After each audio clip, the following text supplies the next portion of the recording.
प्रेम क्या है? 2.5 अक्षर का एक छोटा सा शब्द जिसको इस संसार के बाकी शब्द मिलकर भी विस्तार पूर्वक नहीं समझा सकते। प्रेम तो 2.5 अक्षर का वह छोटा सा नाम है जिसको चांद तारों और बड़े वचनों से जोड़कर कठिन बना दिया जाता है। प्रेम का अर्थ ये नहीं कि उसे प्राप्त करना है, बल्कि प्रेम का वास्तविक अर्थ तो त्याग करने में है। प्रेम का अर्थ दिन में 100 बार यह बोलना नहीं है कि मैं तुमसे कितना प्रेम करता हूं, बल्कि प्रेम का अर्थ तो यह है कि बिना कुछ कहे ही, बिना कुछ सुने ही उसकी अनुभूति हो जाए। क्या प्रेम उसी से होता है जो आंखों से दिखाई दे? अगर ऐसा होता तो फिर एक माँ अपने बच्चे को तब क्यों प्रेम करती है जब वो उसके पेट में रहता है और दिखाई नहीं देता? क्या स्त्री पुरुष का प्रेम ही प्रेम कहलाता है? अगर ऐसा भी होता तो इस संसार के महापुरुषों ने किस लगन से अपने लक्ष्य प्राप्त किए? वो भी प्रेम ही करते थे, परंतु प्रेम किया जाता है या हो जाता है? प्रेम लिया जाता है या दिया जाता है? अरे प्रेम तो समर्पण का ही दूसरा नाम है। वह समर्पण जो कोई माता पिता अपनी संतान का जीवन संवारने के लिए करते हैं, वह समर्पण जो कोई मनुष्य तब करता है जब वह अपने जीवन के लक्ष्य के रास्ते पर चलता है, वह समर्पण जिसके बदले में कुछ पाने की इच्छा नहीं रहती।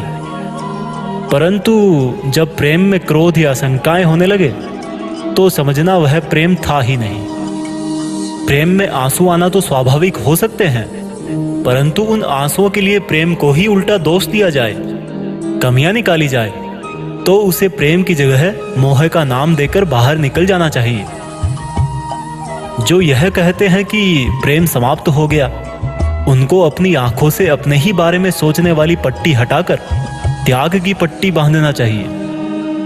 प्रेम तो एक शीतल हवा की तरह है, जो पहले भी थी, अब भी है और हमेशा रहती है। यह होकर भी नहीं दिखती, और जब लगता है कि नहीं है तब भी होती है। बस इसका आभास करने की आवश्यकता है।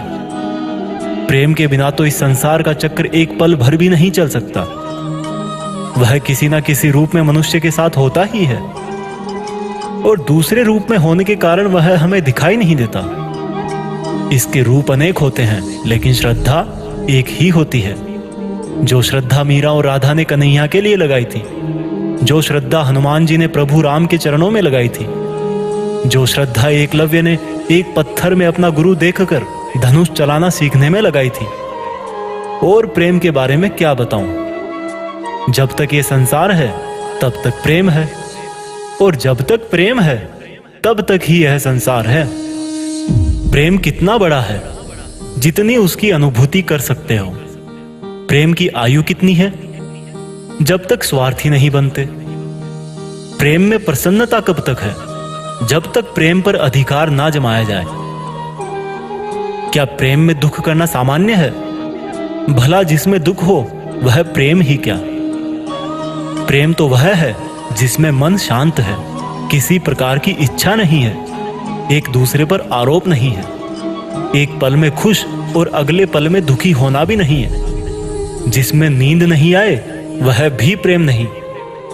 किसी के छोड़ के जाने के बाद अगर अच्छी भावना के बदले आंसू आए तो वह भी प्रेम नहीं। वह तो दुखी होने का एक कारण है, क्योंकि प्यार में पाने जैसा कोई शब्द नहीं है, और ये सब प्रेम के लक्षण है ही नहीं। इसलिए इसको मोह और केवल इच्छा समझकर छोड़ देना चाहिए, नहीं तो यह रास्ते से भटका देता है।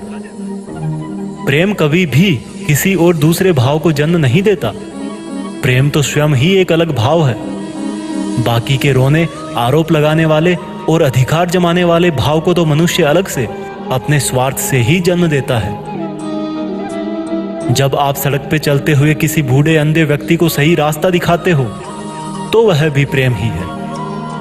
कोई संगीत से प्रेम करता है तो कोई जानवरों से प्रेम करता है, और वास्तव में तो यही वास्तविक प्रेम है, जिसमें हर बार मन को शांति ही मिलती है। जो प्रेम को सभी दुखों का कारण मानता है, उनकी प्रेम की परिभाषा कुपोषण से ग्रसित है। भला सूरज भी कभी अंधकार दे सकता है? इसलिए इन सब बातों को समझकर यह जानो कि आप प्रेम में हो या मोह में। जय श्री कृष्णा, जय Hind, Vande Mataram. Super Top Motivation